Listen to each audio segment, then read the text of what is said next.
trustees of the Maharashtra Foundation, trustees of Sadhana, and distinguished awardees and friends. As Vinod Shishat said, I'll speak in English, and if not an apology, I'll at least offer an explanation. Chakravarti Rajagopalachari, whom I am proud to count as a fellow Indian and as a fellow Tamil, once said in answer to a famous Hindi chauvinist of the North who objected to his speaking and writing in English, Rajaji said, "If Saraswati is the goddess of language, she gave birth to English too, and hence English is an Indian language." I'm going to speak on Maharashtra in the life of the nation. And I'm going to take as my point of departure a debate that took part in the Lok Sabha in the years 1955-56. And the younger members of this audience may be surprised to learn that debates once took part in the Lok Sabha. They may be even more surprised to learn that the debates were exciting and enriching. And finally, most surprising of all, in these debates, sometimes individual members followed their conscience and even opposed the party of which they were part. So I'm going to start with one such example of the MP from Pune in the year 1955-56. His name, as the older people of this audience and the more historically minded people of this audience will know, was N.V. Gadgil, Kaka Saheb Gadgil. The debate was about N.V. Gadgil, the debate was about the States Reorganization Commission, which was then holding its sittings, whether there would be a Maharashtra state, whether there would be a Gujarat state, and if so, what would be the status of Bombay as it was then known. And there was a movement, a very active movement, to keep Bombay as an independent city-state. Participating in this movement were the non-Maharashtrian residents of Mumbai, particularly the Gujaratis and the Parsis. Also active in this movement was a very ambitious and dynamic congressman called S.K. Patil, who was a Maharashtrian, but would have liked to have controlled Mumbai with his wealth and all of that. And also sympathetic to the movement was Jawaharlal Nehru, for idealistic reasons. Nehru wanted Bombay to be a city-state because Bombay was almost exactly 1% of the population of India. And it was a cosmopolitan crucible of all of India. So he said, so there were good reasons to keep Bombay as a city-state, but there were also good reasons to have Bombay as part of Maharashtra, because it was a city very much in the Maharashtrian heartland. And how could you imagine a state of Maharashtra without Bombay? As how could you imagine Karnataka without Bangalore, or Madras, Tamil Nadu without Chennai, in the same way. So this debate was going on, and in the debate, the Maharashtrian MPs of the Congress were told, you must have a spirit of sacrifice, you must give. Give up Bombay, contribute to the nation, give to the nation. Aap bhi dijiye, give to the nation. And in response to this, Kaka Saheb Gadgil gave a wonderful speech, where he talked about the history of Maharashtra giving to the nation. From the early radicals, the reformers, the social workers, the activists, right down to Lokmanya Tilak, who was the first person to really demand political freedom for India. And his speech ended with this wonderful line: to ask us to give, that is to ask Maharashtrians to give, is to ask Chandan to smell fragrant. Okay, now that was the line. So that is my point of departure. Maharashtra in the life of the nation.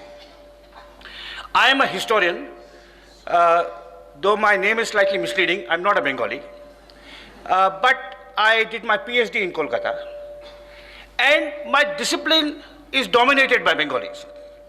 And that is one reason that Maharashtra's contributions to the nation are maybe not that well known. Because in the historiography of Indian nationalism and Indian emancipation, Bengal has been given pride of its place. It is Bengal that is supposed to be the crucible of Indian modernity, where the first great reformers, radical political activists came from. And in my view, Maharashtra has an equal and arguably greater claim to being the crucible of modernity and emancipation in modern India. In the realm of politics, if you look at the story of modern India as having two broad components, political freedom and social reform. Two broad components. Of course, there are other components, but I'm simplifying. I'm looking at two broad aspects, politics and social reform. In politics, Bengal's contribution was as great as Maharashtra. Maharashtra and Bengal were the two leading states. You know, Punjab and Tamil Nadu and Gujarat all came much later. From the 19th century, the movement for emancipation from British colonial rule was led in Maharashtra and in Bengal, and arguably in Pune and in Kolkata specifically. But when it came to social reform, I think Maharashtra's contributions are enormous, unequaled, and underappreciated. And before I come to them, I want to give a little bit of context. And I want to begin by quoting Karl Marx. Karl Marx wrote two short articles on British rule in India. They're not very well known. They were written for the New York Herald Tribune. Marx never visited India, but because he was a profoundly insightful thinker, without visiting India, just reading about India, he had interesting things to say. And in these articles he said, it is true that Britain conquered India through the vilest of motives. You know, it wanted to exploit India. It wanted to subjugate Indians. It wanted access to raw materials, to spices, to jewels, all of that. So it is true that Britain conquered India for the vilest of motives. But then Marx continues, yet it was an unconscious tool of history. It was an unconscious tool of history because it brought an ancient, ossified, inward-looking civilization into contact with the modern world.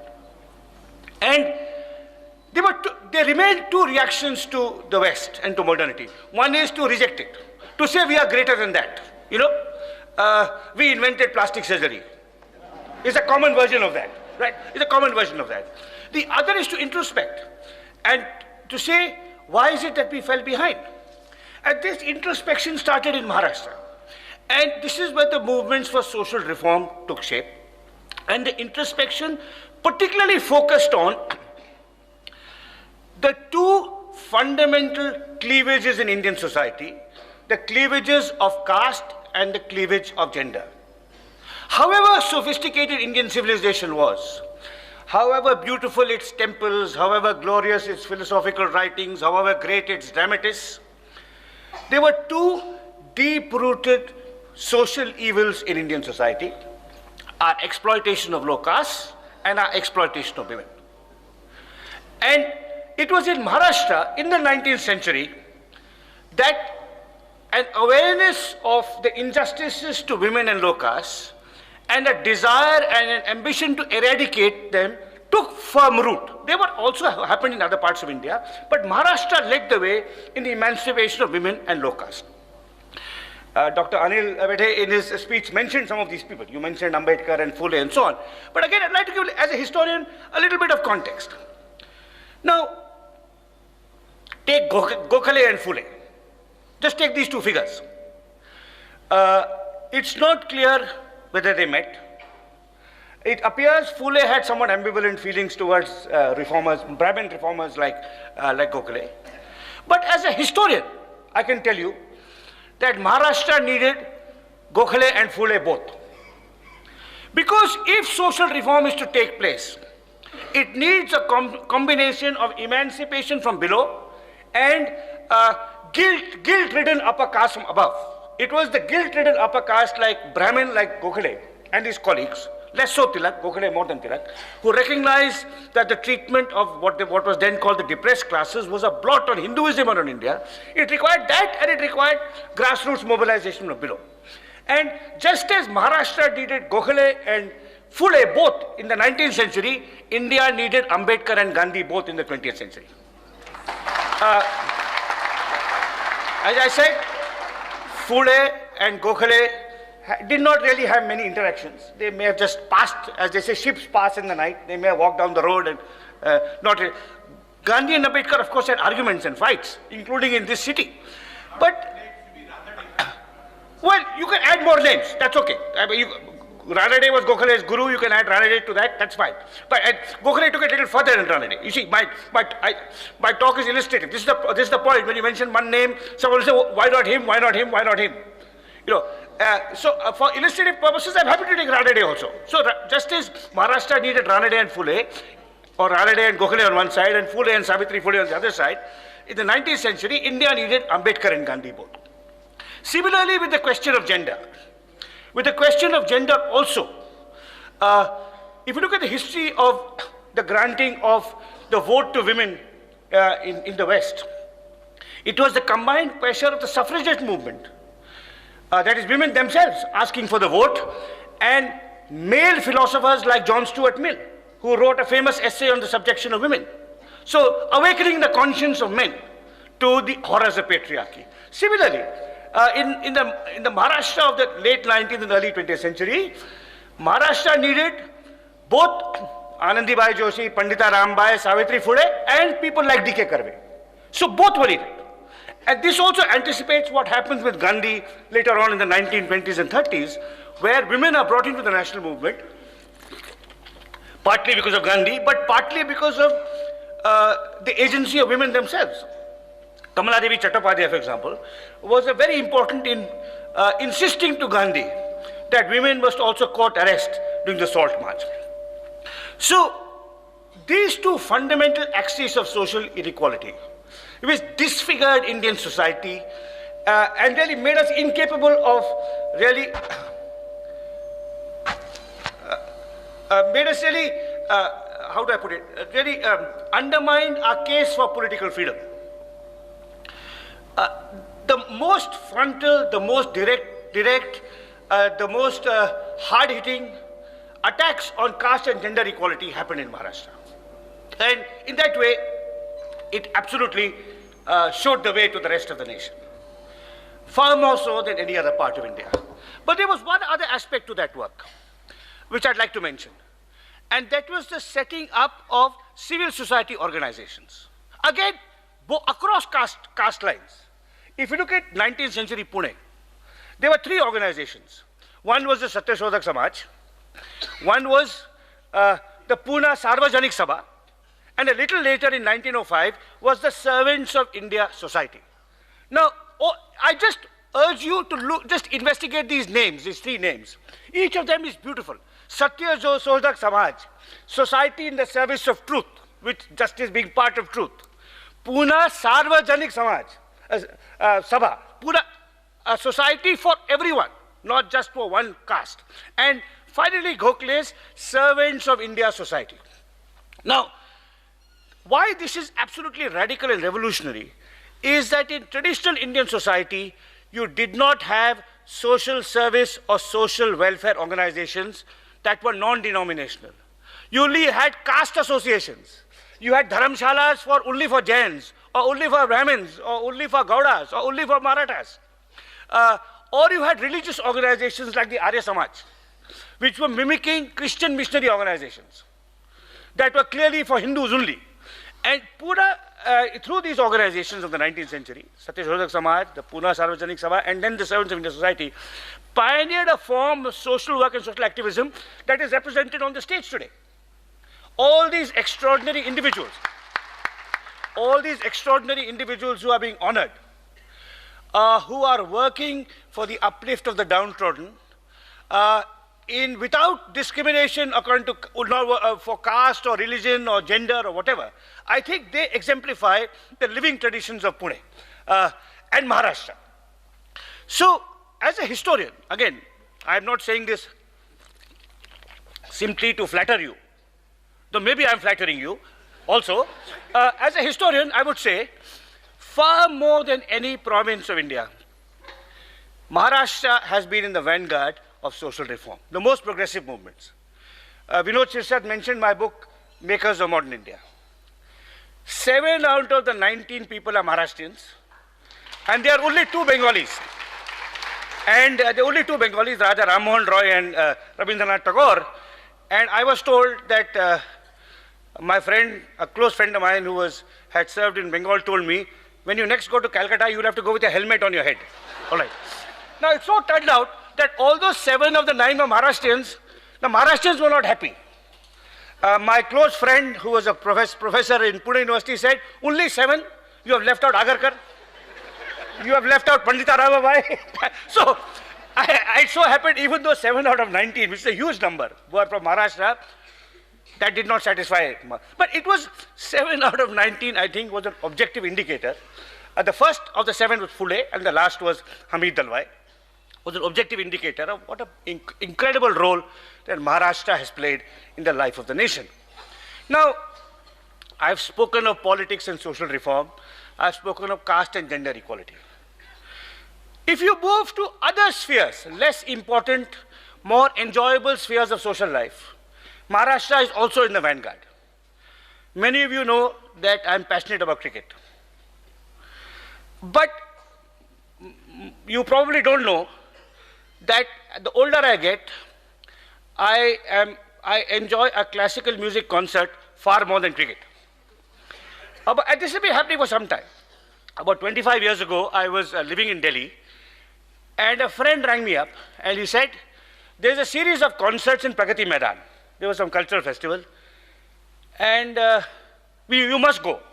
We must go. I'll pick you up every day. We'll go in the evening. And I said, who are the singers? He said, I don't know, but they must be good because they're all Kars. Like Gavaskar, Tendulkar, Manjarekar, these are also all Kars. 3 or 4 Kars are there, so they must be good. All right.